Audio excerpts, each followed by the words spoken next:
Welcome back. Talking about investment opportunity in the poultry business in Nigeria. Market player estimated that as much as 70% of frozen chicken product consumed in Nigeria is imported.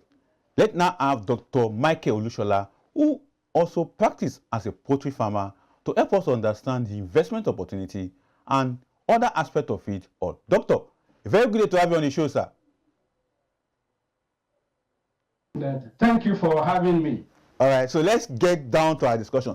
Doc, from your face, I can see the excitement about this sector of the Nigerian economy. But take us through, from your own assessment of poultry business in Nigeria, what has been the challenge, the opportunities, and the good of it all for us to understand? Yes, the challenges are enormous. Like there's an infrastructural gap. The problem with power, the problem with road, the problem of infrastructure that is affecting every business is also affecting the poultry industry. It is also affected by limited funding. Banks don't want to give money to poultry farmers because they think they will not pay back. I mean, because they are afraid that the chicken might die and they lose the money. So there is limited funding. And if poultry farmers are able to access fund, the interest rate is very high. So those are the challenges. Now, but let's also look at the opportunities that are there. You know, you have mentioned the challenges, but what are the real opportunities when someone goes into poultry business in Nigeria? Okay, if you're looking at the value chain, there are opportunities across the value chain. I mean, starting from the input. The inputs, at the input level, you have feed, you have day-old chicks, and you have services and equipment. You see, somebody who, I mean, there's opportunity for innovation in feed production. You can branch out from the traditional, maybe ingredients that are being used, maize, soya, and sometimes wheat. You can bring in some new, I mean, ingredients like maybe cassava meal. I mean, those are opportunities there's opportunity for innovation. And also, if you're talking about youth empowerment, there are opportunities in the poultry industry to empower youth. Give an unemployed, maybe graduates, 500 chicken, give him feed and buy back on a regular basis. He will make his income and contribute to the economy, contribute at that level to the GDP of the economy.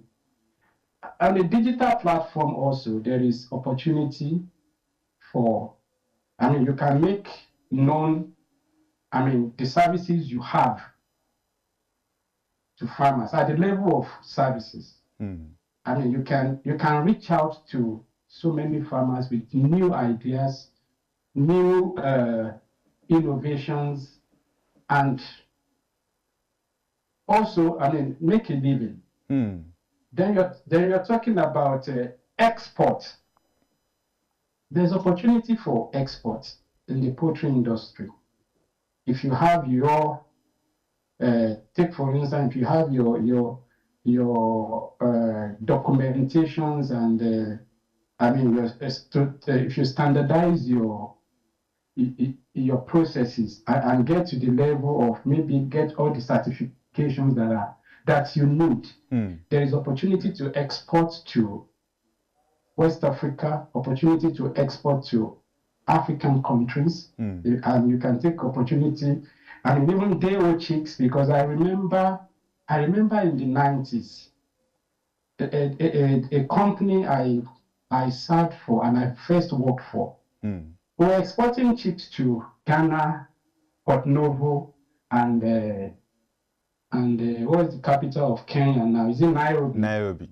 On a weekly basis. And even the then president, Arap Moi in Ghana was in Kenya was our it was our customer, Adeo Chick's customer.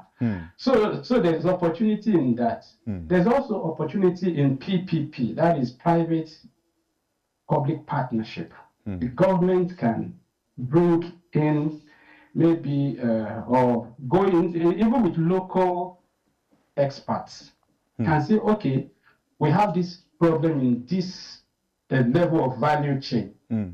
Maybe feed or day-old chicks, how do we solve it? Equipment.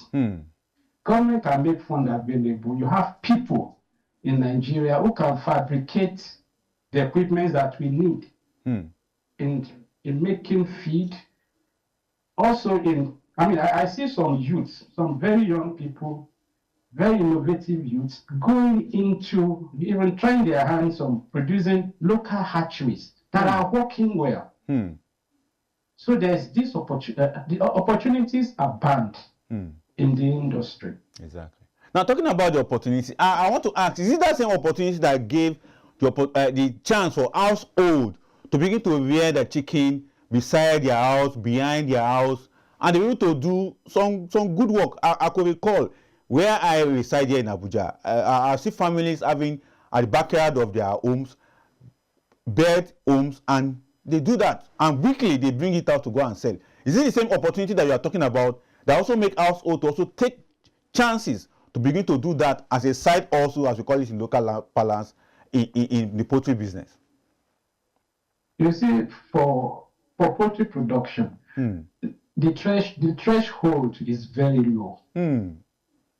If you have money to rear 100 chicken, you are in business. Just do it right. Get your input, produce well, get necessary services. Maybe the veterinary to advise you, and get your market for it. You're already doing end to end. At your very low level.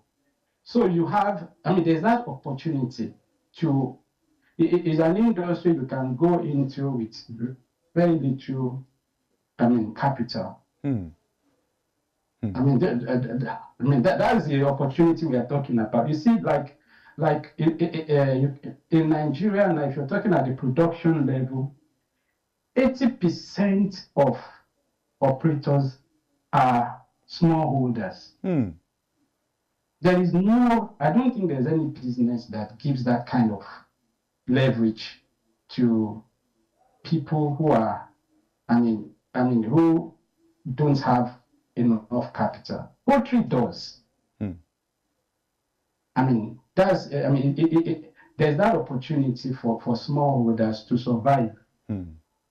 Interesting. But let's quickly take a look at, we are moving closer to the season where demand for chicken, demand for eggs will be coming.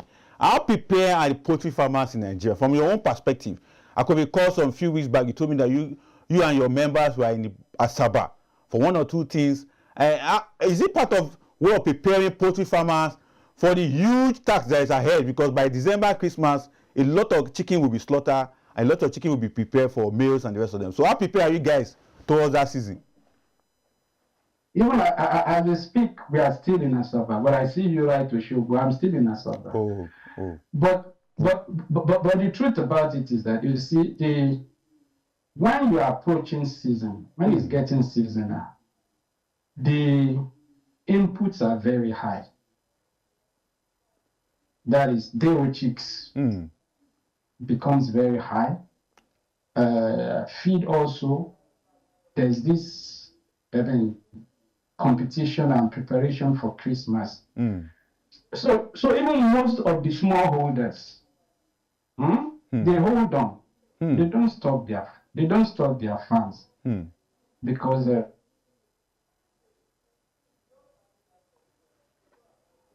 all right, we have a network challenge there, but hopefully Doctor will still join us in continuation of his analysis of what is happening and what needs to be done when it comes to poultry farmer. Doc, are you there? Yes, I'm here. Okay, go ahead, sir. Go ahead. We are with you.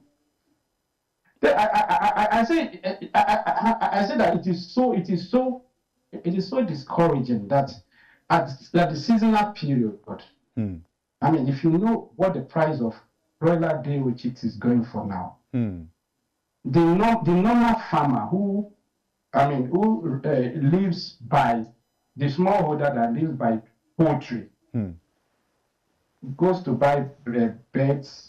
I mean, grows them for 6 weeks, sells to somebody that slaughters, and they pay him money. At this point in time, he's not stocking his farm because of the price of day-old.